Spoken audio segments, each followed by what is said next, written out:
오늘 본문에는 총 6가지 율법이 나와 있습니다. 겉으로 볼 때는 서로 상관없는 별개의 율법처럼 보여요. 이 6가지가 다 개별적인 내용들을 갖고 있고, 그래서 서로 간에 어떤 연관성을 찾기가 어렵습니다.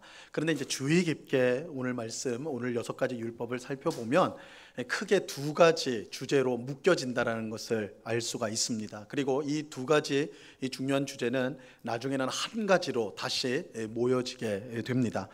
자, 먼저 2가지 중요한 주제는, 첫째는 하나님 백성은 이방인의 삶을 따라서는 안 된다가 첫 번째 주제예요.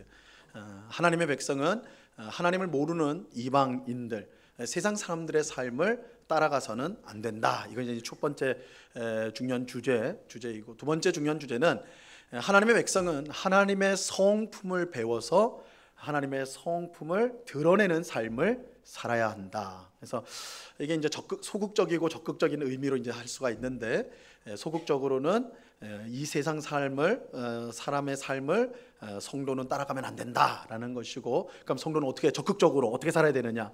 하나님의 성품을 드러내는 삶을 살아야 된다. 이 2가지 중요한 주제로 오늘 6가지 율법이 나눠진다고 할 수가 있습니다. 자, 첫 번째 주제, 하나님의 백성은 이방인의 삶을 따라서는 안 된다는 것에 해당하는 율법을 보겠습니다.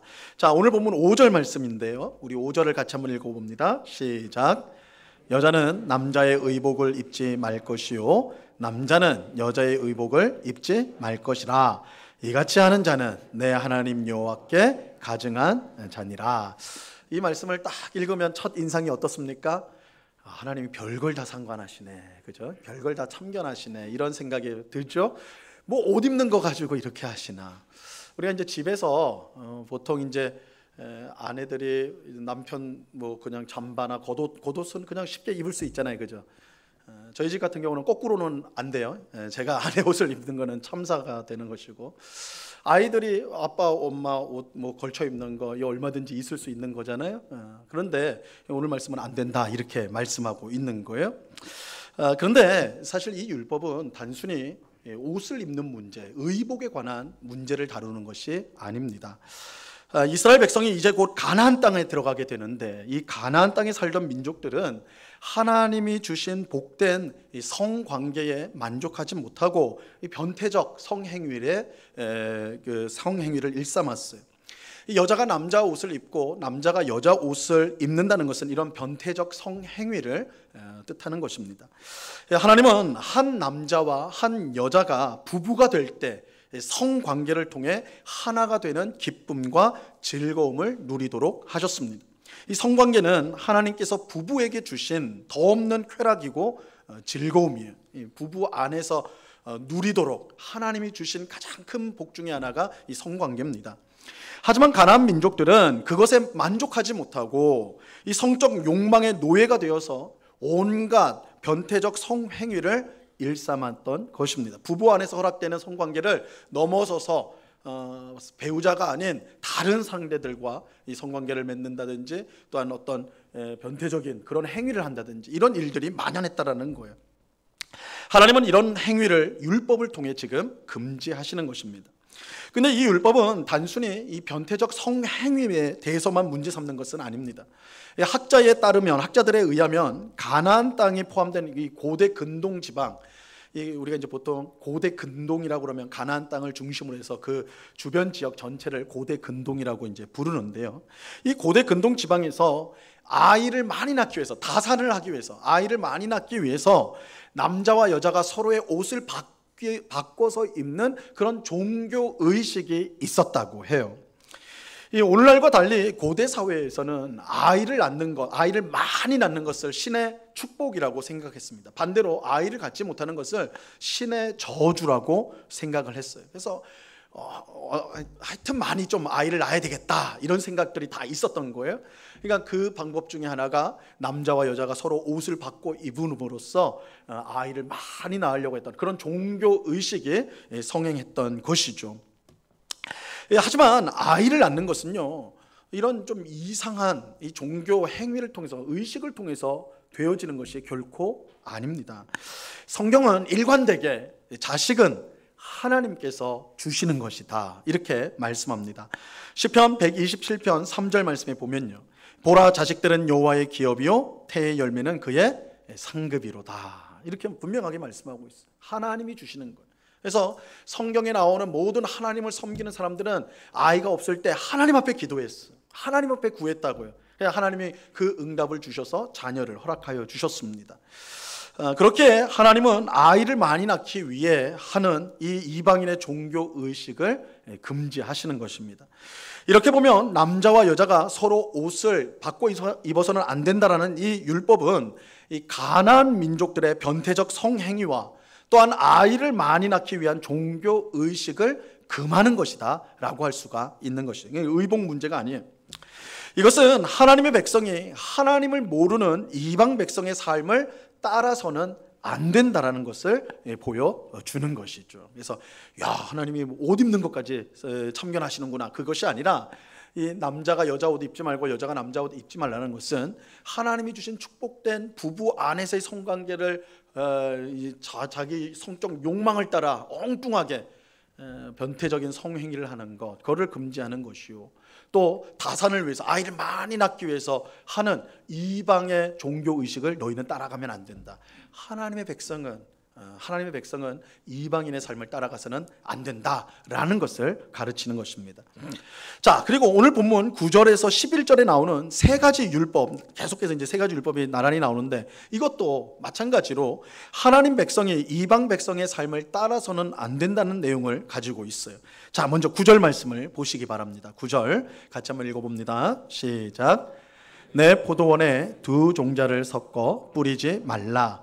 그리하면 내가 뿌린 씨의 열매와 포도원의 소산을 다 빼앗길까 하노라.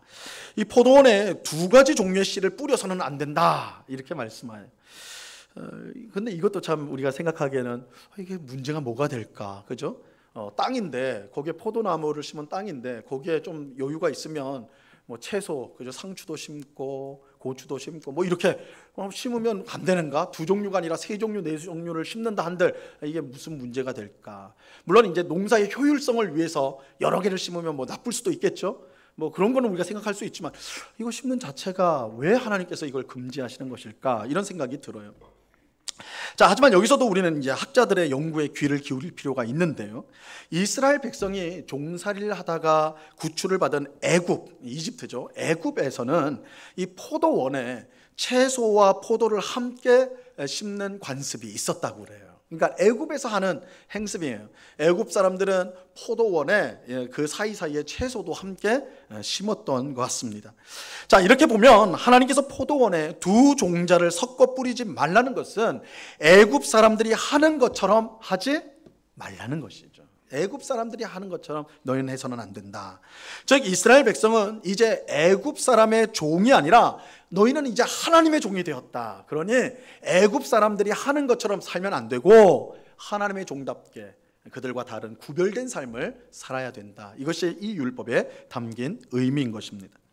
자, 이것은 다음에 이어지는 율법에서도 마찬가지예요. 10절 말씀입니다. 10절 같이 읽습니다. 시작. 너는 소와 나귀를 결의하여 갈지 말며.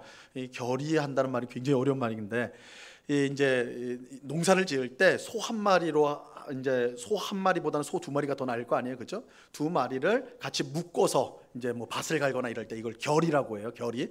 그래서 두 짐승을 한 묶음으로 커플 시킨다는 거예요, 결의라는 게. 그래서 이제 농사를 지을 때 소와 나귀 다른 종류 두 종류의 동물들을 결의해서 커플로 만들어 가지고 이래서는 안 된다. 그러니까 소로 할 거면 소로 하고 나귀로 하면 나귀로 해라, 이런 말씀입니다. 이것도 사실 하등 문제가 될 것 같지 않은데 하나님이 금지하시는 거예요. 그죠? 소가 비싼 짐승 아닙니까? 지금도 비싼데 고대 사회에서는 소는 엄청나게 비싼 거예요. 그러니까 소가 비싸니까 두 마리 못 하고 나귀, 조금 저렴한 나귀를 가지고 했다. 이게 뭐가 문제가 되겠냔 말이에요, 그죠? 하등 문제가 될 것 같지 않은데, 근데 하나님 그거 금지하시거든요. 근데 여기서도 이렇게 금지하는 이유는 까닭이 있어요. 그것은 고대 근동에서 이처럼 소나 나귀 다른 두 종류의 그 짐승들을 한 묶음으로 해서 일했던 그런 관습들이 있었다고 그래요.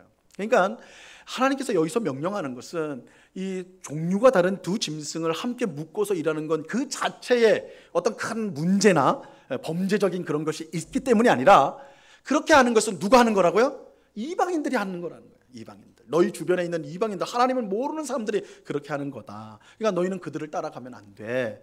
너희는 구별되어야 돼. 이 뜻으로 이렇게 이 율법을 주신 것이라고 할 수가 있습니다. 자, 다음에 이어지는 율법도 상식적으로 이야기가 쉽지가 않아요. 11절 말씀입니다. 11절 같이 읽습니다. 시작. 양털과 배실로 섞어 짠 것을 입지 말지니라. 자, 이 말씀을 우리가 문자적으로 받아서 순종한다면, 그래, 나는 순면 100%, 순면 100% 된 옷만 입어야 되겠구나, 이렇게 되는 거예요. 여러분들이 요즘에 뭐 등산복이나 좋은 그런 것도 보면 사실 다 합성 섬유죠, 그죠? 면하고 폴리에스터 같이 섞어가지고 이제 기능성 옷을 만들거든요. 그거 입으면 안 된다라는 뜻이 돼버리는 거예요. 이것도 왜 그럴까? 그럼 우리 기독교인들은 다 순면 100%만 입고 다녀야 되는가? 이런 또 의문이 드는 거예요. 이게 뭐가 그렇게 문제가 되는가? 근데 이것도 마찬가지예요. 이렇게 이제 다른 종류의 종류를 섞어서, 이 혼방이라고 그러죠. 옷을 다른 종류의 두 재질로 이제 옷감으로 만든 걸 혼방이라고 하는데, 이렇게 혼방하는 관습은 그 고대 근동에 있는 이방 민족들이 주로 옷을 만들 때 사용했던 방법이라고 합니다. 그러니까 이 말씀, 이 율법도 마찬가지예요. 하나님께서 뭘 말하냐면, 옷의 문제보다는 사실은 그 안에는 너희는 이방인과 똑같이 따라가면 안 돼, 이 말씀을 여기서 주시는 것입니다. 자, 이처럼 여자가 남자의 옷을 입고 남자가 여자의 옷을 입는 것, 그리고 포도원에 두 종자를 심는 것, 소와 나귀를 짝지어서 일하게 하는 것, 양털과 배실을 섞어 짠 옷을 입는 것, 그것을 금지하신 근본적 이유는 하나님의 백성인 이스라엘이 하나님을 모르는 이방인인 가나안 민족과 주변 민족이 하는, 또한 살아가는 그 삶의 방식을 똑같이 따라가서는 안 된다는 거예요. 그들을 다 본받으면 안 된다. 그들이 그렇게 살아가는 방식을 쫓아가면 안 된다. 너희는 하나님의 백성이니 그들과는 구별된, 차이가 있는 삶을 살아야 한다는 것입니다. 우리가 생각해 보면 그잖아요. 남자가 여자 옷 입고 뭐 그건 좀 이상하긴 하지만 집에서 그냥 이렇게 하는 거는 뭐 보통 그렇게 할 수는 있는 거 아닙니까? 그죠? 그게 뭐가 큰 문제가 되겠냐고요. 포도원에 두 종자를 심고 나귀와 소를 짝짓고, 그죠? 짝지어서 일시키고, 양털과 배실로 섞어가지고 면과 폴리에스터를 섞어가지고 좋은 옷을 만드는 거, 그게 하나님의 영광을 뭘 훼손하겠냔 말이에요. 우리가 생각할 때, 그죠? 어떻게 보면 아주 사소한 문제이고 도덕적으로 윤리적으로 큰 문제가 아닌 것처럼 보여요. 하지만 하나님은 이런 것들을 금지하고 있어요. 그 이유는 하나님의 백성이 이방 백성과는 달라야 하기 때문에 그래요. 하나님을 모르는 세상 사람들의 삶과는 다른 삶을 살아야 하기 때문입니다. 하나님 백성은 삶의 아주 작은 부분에서도 세상 사람들과 구별된다라는 것을 보여주어야 합니다. 그것이 하나님께서 세상 가운데 자기 백성을 부르신 이유이기 때문입니다. 자, 베드로전서 2장 9절 유명한 말씀입니다. 우리 한번 같이 읽어보도록 합니다. 시작. 그러나 너희는 택하신 족속이요 왕같은 제사장들이요 거룩한 나라요 그의 소유가 된 백성이니 이는 너희를 어두운 데서 불러내어 그의 기이한 빛에 들어가게 하신 이의 아름다운 덕을 선포하게 하려 하심이라. 하나님께서 세상 가운데 자기 백성을 택하시고 왕같은 제사장과 거룩한 나라로 세우신 이유가 뭐라고 지금 말씀하고 있습니까? 그의 기이한 빛에 들어가 계신 아름다운 덕, 하나님의 아름다운 덕을 선전하게 하려 하심이라, 이렇게 말하고 있어요. 하나님께서 우리를 왜 불러주셨어요? 우리를 왜 불러주셨습니까? 세상 사람들에게, 하나님을 모르는 세상 사람들에게 하나님이 이렇게 얼마나 복된 분인지, 얼마나 아름다운 분인지, 얼마나 덕스럽고 자비하고 은혜로우신 분인지 그것을 드러내도록 하기 위함이다. 우리를 통해서 보여주기 위함이라는 것이. 자, 비유해서 말하자면 하나님의 백성은요, 옷가게의 쇼 윈도에 서 있는 마네킹과 같다라고 할 수가 있어요. 여러분, 옷가게 가면 백화점이나 아니면 길가에 있는 상점, 옷가게 상점을 보면 대부분 통유리로 돼 있죠. 통유리로, 그죠? 안에가 다 보일 수 있도록 그렇게 하고, 그 통유리 바로 앞에는 마네킹을 세워 놓습니다. 그리고 그 집에 가장 예쁘고 신상품 옷을 다 입혀놨어요, 마네킹에, 그죠? 그게 무슨 뜻이에요? 이 옷은 당신 것입니다, 이거 아니에요? 그죠? 당신이 입으면 너무너무 아름다울 거예요, 예쁠 거예요, 그죠? 그렇게 선전하는 거 아닙니까? 그래서 그 상점을 지나가는 사람마다 마네킹을 다 보면서 내 옷이 저기 있네, 막 이렇게 하는 거 아니에요? 그죠? 그래서 저거 입으면 내가 정말 예쁠 텐데, 정말 멋있을 텐데, 뭐 이런 생각이 드는 거 아닙니까? 그 생각이 이제 사로잡히면 그 문을 열고 들어가게 되는 거예요. 그런 것처럼 마찬가지로 여러분, 세상 사람들이 보이지 않는 하나님을 어떻게 알 수 있냐? 보이지 않는 하나님이 어떤 분인지 어떻게 알 수 있냔 말이에요, 그죠? 바로 그의 부르심을 받은 성도들의 말과 행동, 그들이 세상 속에서 보여주는 행동, 그 모습을 통해 세상 사람들은 보이지 않는 하나님을 보게 되는 것입니다. 우리 성도들의 말과 우리 성도들의 모든 행동들이 참으로 하나님의 성품을 드러내는, 하나님을 닮은 사람들의 모습을 드러낸다면 우리를 보고 세상 사람들은 보이지 않는 하나님을 보게 되는 거예요. 우리를 보고 저들이 믿는 하나님은 저렇게 자비로우신 분이구나, 저들이 믿는 하나님은 참으로 선하신 분이구나, 사랑이 참으로 많으신 분이구나. 그것을 보면서 나도 저 하나님 믿어야 되겠다, 저들이 가는 교회에 나도 들어가 봐야 되겠다, 이렇게 된다는 것이죠. 자, 그렇게 하나님 백성은 사소한 일에도 세상 사람들과 구별된 삶을 살아야 되는 거예요. 하나님은 비록 오늘 본문에서 율법을 통해 구별된 삶을 살아야 된다라고 지금 말씀하시지만, 사실 우리는 이것을 이 단지 법적 문제로만 생각해서는 안 돼요. 우리가 지금 율법을 다루고 있기 때문에 이걸 법으로서 받지만, 사실 하나님은 이 법적 문제에 우리가 묶여 있기를 원치는 않으세요. 그 이상으로 나가야 돼요. 여러분, 요즘은 이제 좀 덜한데, 좀 많이 자유로워졌는데, 이 술, 담배 문제는 교회 안에서 뜨거운 감자와 같은 거예요. 그래서 지금도 이제 경건한 분들은, 그리스도인들은, 성도는 술하고 담배하면 안 돼, 이렇게 이제 말을 하죠. 하지만 요즘에는 이제 거기에 딴지를 거는 분들이 많이 있습니다. 술, 담배 안 된다고 성경에 어디 써 있어? 찾아보라는 거예요. 성경 찾아보라는 거예요. 성경에 안 나와 있잖아. 술 마시는 거, 성경이, 예수님도 포도주 마시던데, 바울도 포도 마시고 다 마시는데 왜 담배는 아예 이제 언급도 안 되고, 그러니까 그거 괜찮은 거 아닙니까? 이렇게 주장하는 사람들이 있어요. 물론 그들의 주장이 아예 틀린 건 아니에요. 실제로 성경은 술을 금하지는 않아요. 어떤 술을 금하냐? 독한 술을 금해요. 독한 술. 그리고 취하는 것을 금해요. 취하면 이제 죄짓게 되니까 취하는 것은 금해요. 그러나 술 자체를 금하는 건 아니에요. 그래서 사도 바울이 그의 영적인 아들 디모데가 이제 그 병이 좀 있었던 것 같아요. 그래서 그 병을 치료 좀 해야 되니까 너 물만 마시지 말고 포도주도 마셔라. 포도주를 마치 이제 좀 의약품처럼 생각을 해서인지 포도주도 마셔라, 이렇게 이제 술을 권하기도 하거든요. 성경에 보니까 그거 맞지 않냐고, 바울도 술 마시라고 하는데 술 마시는 거 괜찮지 않냐, 이렇게 생각하는 것이죠. 하지만 우리가 하나님 백성으로 부르심을 받았다는 것은 법에 맞는 삶을 위한 게 아니에요. 단지 그 정도 수준에서 살라는 게 아니에요. 사실은 그것보다 훨씬 높은, 훨씬 고상한 삶을 위해서 우리를 불러주셨습니다. 우리는 세상 사람들과 구별되어서 하나님의 은혜와 사랑과 자비를 보여주는 삶을 살도록 부르심을 받은 것입니다.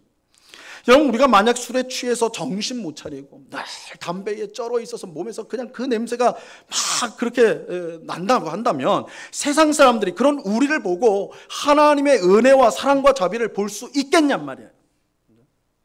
무절제하게 늘 취해 있고 무절제하게 막 담배 막 피면서 그렇게 한다면, 세상 사람들이 그런 우리의 모습을 보고 하나님은 참으로 선하시구나, 하나님은 참으로 자비로우시구나, 하나님은 참으로 좋은 분이구나, 이렇게 생각할 수 있느냐라는 거죠. 어림도 없죠. 어림도 없어요. 성경의 법에 어긋나지 않으니까 아무 문제 없다고 말할 수 없다는 거예요. 하나님이 우리를 불러주신 부르심이 그 정도가 아니에요. 나는 성경에 딱 이렇게 나와 있으니까 딱 이것만 지키면 되지.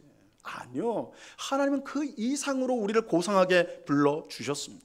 그래서 법은 최소예요. 우리의 부르심은 훨씬 고상해요. 사도 바울이 이렇게 표현했어요. 고린도전서 10장 31절 말씀입니다. 같이 한번 읽어봅니다. 시작. 그런즉 너희가 먹든지 마시든지 무엇을 하든지 다 하나님의 영광을 위하여 하라. 그렇죠? 이게 우리 그리스도인들의 기준이에요. 우리는 법을 드리는, 성경에 봐봐 없잖아 그런 말 해도 돼. 그건 우리 최소한의 삶이고요. 우리 진짜 하나님을 믿는 성도의 삶의 기준은 하나님의 영광이에요. 그래서 여러분이 어떤 일을 한다고 할 때 성경이 없잖아 해도 되잖아 이렇게 가면 안 되고 뭐라고 그래도 이 일이 하나님께 영광이 될까? 내가 이렇게 하면, 내가 이렇게 하는 모습을 통해 세상 사람들이 하나님을 어떻게 생각할까? 그죠? 내가 이런 말을 할 수도 있고 이런 행동도 할 수 있어요. 그런데 우리는 그 말과 행동을 통해 세상 사람들이, 나를 보는 세상 사람들이 하나님을 어떻게 생각할까까지 가야 되는 거예요. 나의 말과 행동을 통해 하나님께 영광이 되는가? 그렇지 않다면 우리는 성경이 해도 된다라고 하는 것조차도 멈출 수 있어야 돼요. 그만큼 고상하게 부르심을 받았어요. 우리의 부르심이 높은 부르심이에요. 높은 부르심. 이것이 오늘 우리가 지금 살펴보고자 하는 율법이 우리에게 정말로 가르쳐주고자 하는 거예요. 하나님이 옷에 막 관심이 있어가지고, 그죠? 땅에 두 종류의 씨를 뿌리는 거 막 거기에 관심이 있어가지고 그런 게 아니에요. 이 율법을 통해서 우리가 하나님 앞에서 구별된 삶을 살아야 된다. 세상 사람들의 삶을 따라가면 안 된다. 구별된 삶을 살아야 된다. 구별된다고 할 때 우리의 기준은 하나님께 영광이 되는가. 그러니까 우리 모두가 그 기준으로 살아간다면 얼마나 굉장한 일이 일어날까요? 그렇죠? 그것을 오늘 율법을 통해 말씀해 주고 있는 것입니다. 자, 그렇다면 두 번째 주제를 보겠습니다. 첫 번째 주제는 하나님의 백성은 이방인의 삶을 따라서는 안 된다라는 것이었는데, 두 번째 주제는 하나님의 백성은 하나님의 성품을 배워서 세상 가운데 드러내야 한다라는 것입니다. 자, 오늘 본문 6절과 7절 말씀 보시기 바랍니다. 6절과 7절 같이 읽습니다. 시작. 길을 가다가 나무에나 땅에 있는 새의 보금자리에 새 새끼나 알이 있고 어미새가 그의 새끼나 알을 품은 것을 보거든 그 어미새와 새끼를 아울러 취하지 말고 어미는 반드시 놓아줄 것이요 새끼는 취하여도 되나니 그리하면 내가 복을 누리고 장수하리라. 이 율법은 사실 오늘날 우리한테 좀 잘 와닿지 않는 거예요. 여러분 둥지를 보면 야 저게 알이 있으니까 저거 알 좀 내가 빼먹어야 되겠다 이런 생각하는 분들 많지 않죠? 있으세요? 없을 거란 말이에요. 그죠? 그냥 둥지가 있거나, 우리 교회에도 십자가 아래 둥지가 있는 거 아세요? 우리 까치들이 십자가 아래서 안식을 취하고 있습니다. 둥지를 취하고 있는데, 이 고대 사회의 사람들은 배가 고프잖아요. 길을 가다가 배가 고프잖아요. 그럼 오늘날 우리들은 편의점 가면 되고요, 햄버거 집 가면 되고요, 분식점에 들어가면 되는데 고대 사회에 그런 게 어디 있습니까? 식량이 없어요. 그죠? 그러니까 길을 지나가다가 새 둥지를 보면 야 저게 알이 있겠구나, 아니면 새가 있으면 그거 구워 먹든지 뭐 하여튼 그렇게 생각이 되는 겁니다. 그죠? 그러니까 실질적인 필요가 있었던 것이죠. 그럴 때 하나님께서 뭐라고 하시냐면 어미새가 있고 새끼 새 혹은 알이 있을 때 그거 한꺼번에 다 잡아가지고 먹지 말고, 한꺼번에 다 잡아서 먹지 말고 반드시 새끼랑 알은 먹어도 되는데 그것을 가지고 와서 먹어라. 반드시 어미새는 살려둬야 된다. 이 율법이에요. 어미새는 잡지 마라. 이렇게 해준 거예요. 자, 이 율법은 무엇보다 세상을 다스리는 하나님의 세심한 돌보심을 잘 보여주는 거예요. 하나님이 세상을 얼마나 세심하게 잘 돌보시는가. 여러분, 만약 사람의 탐심을 억제하지 않는다면요, 이 세상은 얼마 가지 않아 멸망할 것입니다. 왜냐하면 사람의 탐욕은 끝이 없기 때문에 그래요. 만족이 없기 때문에 그래요. 계속 더 달라고 하는 게 사람의 탐심이거든요. 여러분, 우리는 이러한 사실을 오늘날 겪는 환경 위기에서 똑똑히 보고 있죠. 인류는 엄청난 지금 발전을 이루어냈습니다. 그것도 불과 200년 전, 100년 전, 얼마 되지도 않아요. 이 사이에 엄청난 변화를, 위대한 발전을 이루어냈습니다. 그런데 이러한 발전 이면에는 우리 지구에 있는 자원들을 무분별하게 막 끌어다 썼고, 또한 환경을 엄청나게 파괴시키는 일들이 있는 것이죠. 그 이면에 있는 거예요. 이로 인해 지구가 온난화되고 있어요. 그런 말 많이 들어보셨죠? 지구 온난화 문제가 심각하다는 말. 지구가 따뜻해진다고 하는 거예요. 근데 이건 벌써요 수십 년 전부터 경고되었던 때였어요. 수십 년 전부터 지구온난화 문제가 심각하다. 이거 수십 년 전부터 얘기가 됐는데 지금 우리가 그거 진짜 경험하고 있지 않습니까? 이번 여름 엄청 더웠죠. 안 더우셨어요? 저만 더웠나요? 엄청 더워가지고 야 이거 어떻게 사나 했는데 어떤 분이 자주 섞이게 그렇게 말하더라고요. 올해 여름 엄청 더웠다고 그렇게 생각하면 앞으로 못 사니까 올해 여름이 그래도 제일 시원했다 생각하래요. 그게 무슨 말인지 모르겠는데 하여튼 그만큼 이제 앞으로 계속 더워진다는 거예요. 그죠? 올해 내년은 더 더워질 거고 이 지구 온난화 문제가 실제 현실이 돼 버린 거예요. 이렇게 지구가 뜨거워지니까 어떻게 돼요? 남극과 북극의 빙하들이 녹기 시작했어요. 그러니까 해수면이 올라갑니다. 올라가니까 이상 기류가 생기는 거예요. 그래서 쓰나미, 우리 가까운 일본에 쓰나미 와서 엄청난 피해가 있었죠. 동남아시아에 쓰나미가 와서 수십만 명이 죽었습니다. 너무나 끔찍한 일들이 발생하고 있어요. 지금 수면이 올라가요. 바다 위가 계속 올라가니까 섬들이 사라지고 있어요. 섬 국가들이 생존의 위기에 지금 자기 땅이 사라지고 있는 위기 속에 있어요. 뿐만 아니라 지금 엄청나게 더워지고 있죠. 또 지난주에 스페인인가요? 비가 1년치 비가 6시간 만에 내렸다고 그러죠. 그래서 100여 명이 사망하는 이런 일들이 발생하는. 이게 어쩌다가 일어나는, 요즘에 그런 일이 아니에요. 계속해서 이런 일들이 일어나고 있는 거예요. 지구 온난화로 인한, 환경 파괴로 인한 이런 거예요. 이건 인간의 탐욕의 결과물들이죠. 반면에 세상의 참 주인이신 하나님, 참 주인이신 하나님. 우리는 인간은 우리가 이 세상의 주인인 것처럼 생각해가지고 막 착취하고 막 망가뜨렸는데 사실 세상의 참 주인은 하나님이세요. 그죠? 참 주인이신 하나님은요, 아주 작은 미물인 새의 보존을 위해서 이 율법을 주신 거예요. 다 먹으면 안 된다. 그러면 여러분, 사람이 탐욕을 따라가지고 새와 새끼와 알을 다 먹어버리면 어떻게 됩니까? 새가 멸종당하겠죠. 여러분, 바다도 마찬가지 아니에요? 어린 새끼들은, 치어들은 잡지 못하게 하잖아요. 그리고 고래 못 잡게 하잖아요. 이런 장치인 거예요. 사실은 하나님께서 그 장치를 먼저 두신 거예요. 사실 그렇게 하지 않으면 다 멸망해버리는 거예요. 근데 하나님께서 오늘 율법에서 새라는 아주 작은 미물이죠. 그 새의 생존, 보존을 하기 위해서 그 세심한 돌보심을 오늘 율법을 통해 보여주시는 것입니다. 우리는 이 율법을 통해서 하나님의 이러한 성품을 배우고 우리의 삶을 통해서 그것이 드러나는, 하나님의 성품을 드러내는 삶을 살아가야 하는 것입니다. 우리는 마땅히 무절제한 탐욕을 물리치고 새를 보호하시는 하나님의 성품을 닮아서 우리에게 주신 자연을 돌보는 삶을 살아야 돼요. 그저 착취하고 없애버릴 것으로, 망가뜨릴 것으로만 생각하면 안 되고, 그것을 세심하게 보호하시는 하나님의 성품을 닮아서 보호해야 된다는 거예요. 이 율법은 단순히 새를 보호하라는 것이 아니라 무절제한 탐욕을 버리고 세상을 보호하시는, 돌보시는 하나님의 성품을 따라 살라고 우리에게 명령하는 것입니다. 자, 이런 사실은 이어지는 8절에 나오는 율법도 마찬가지입니다. 우리 8절 같이 읽습니다. 시작. 내가 새 집을 지을 때에 지붕에 난간을 만들어 사람이 떨어지지 않게 하라. 그 피가 내 집에 돌아갈까 하노라. 이스라엘 백성들의 집은요, 집 구조는 우리처럼 보통 지붕이 이제 뭐 눈이 오거나 이렇게 하지 않도록 이렇게 뾰족하잖아요, 삼각형으로. 근데 이스라엘 백성들의 지붕은 평평했습니다. 공간이 돼요. 그래서 작업실로 쓰든지 아니면 아이들 놀이 공간으로 쓰든지 아니면 뭐 식사를 한다든지 이런 다용도 공간으로 옥상이 주로 사용이 되어졌어요. 그러니까 당연히 사람들이 많이 올라가겠죠. 아이들도 많이 올라가서 거기서 이제 노는 거예요. 문제는 그렇게 활동이 많다 보면 옥상은 제일 높은 곳이잖아요, 건물에. 거기서 떨어지면 어떻게 돼요? 다 심각하게 다치게 되겠죠. 특히 이제 주의력이 없는 아이들은 막 노는데 집중하다 보면 막 뛰어다니다가 떨어져 버리게 되는 거예요. 엄청난 큰 사고가 나게 되는 것이죠. 그래서 하나님은 새 집을 지을 때, 집을 새롭게 지을 때에 지붕에 난간을 만들어야 된다. 펜스를 쳐야 된다. 난간을 만들어야 된다라고 명령하고 있는 것입니다. 하나님은 우리의 안전을 지키는 일종의 안전 관리자예요. 그러니까 참 이게 놀랍지 않습니까? 하나님이요, 집을 지을 때 안전을 고려해서 그 관리를 해주시는 거예요. 지금 너희가 집을 짓는다면, 너희가 어떤 구조물을 만든다면 안전을 먼저 고려해야 한다. 이것을 말씀해 주는 것입니다.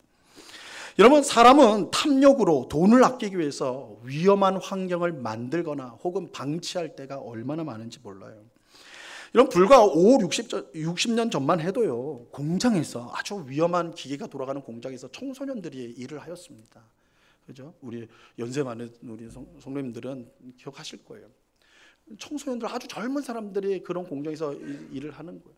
그것도 지금은 우리가 딱 하루에 8시간씩 그렇게 노동법으로 이제 조금 이제 조정을 되는 부분은 있겠지만, 딱 시간을 정해가지고 하겠는데, 그때는 그런 게 어디 있습니까? 하루에 10시간이고 15시간이고 하는.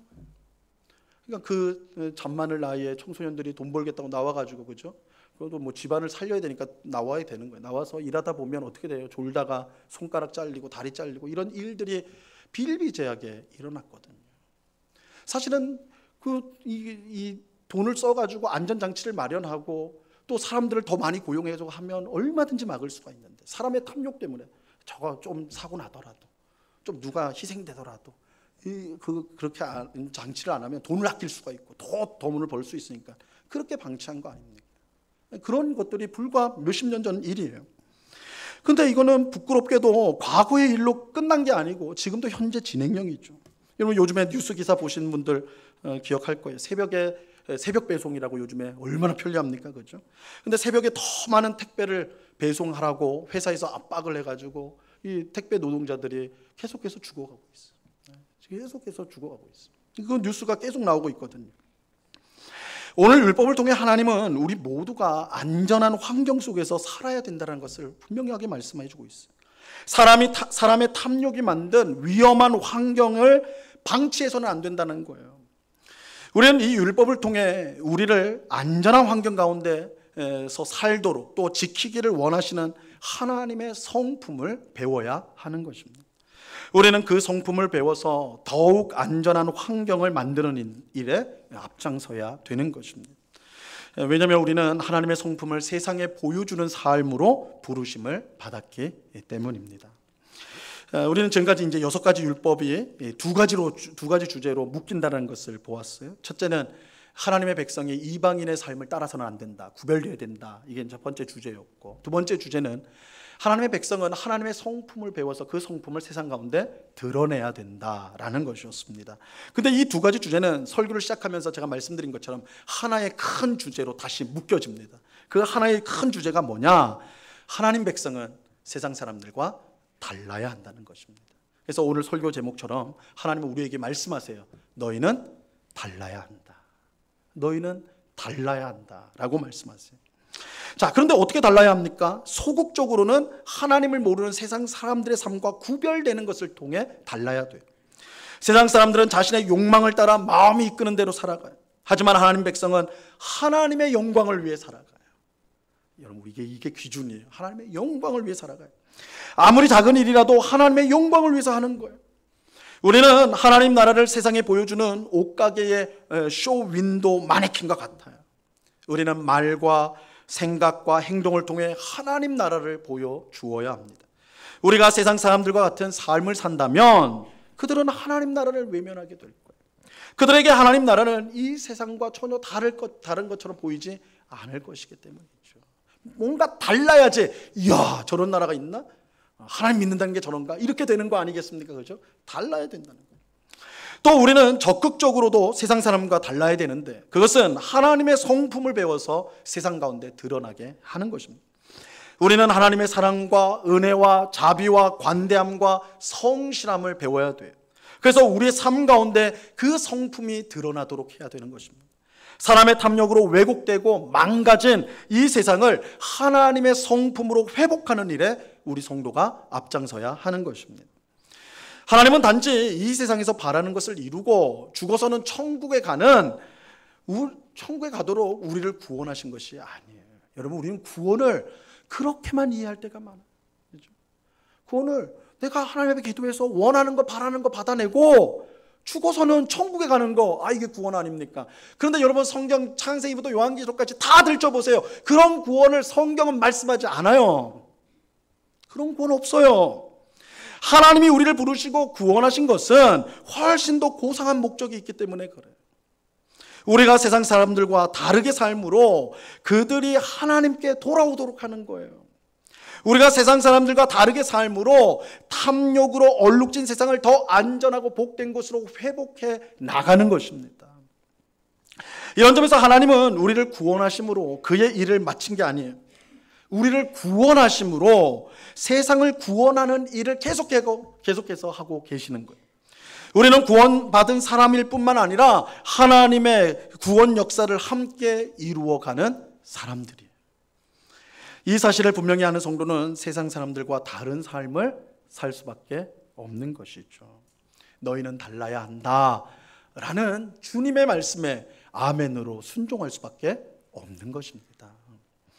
여러분, 오늘은 세례식이 있어요. 이제 곧 세례식을 하게 되는데, 세례식은 예수님을 구주로 고백하는 사람에게 물을 부어서 그 사람이 구원받았음을 확증하는 예식이에요. 여러분, 세례는요, 구원의 티켓을 받는 시간이 아닙니다. 그렇게 착각하는 분들이 많아요.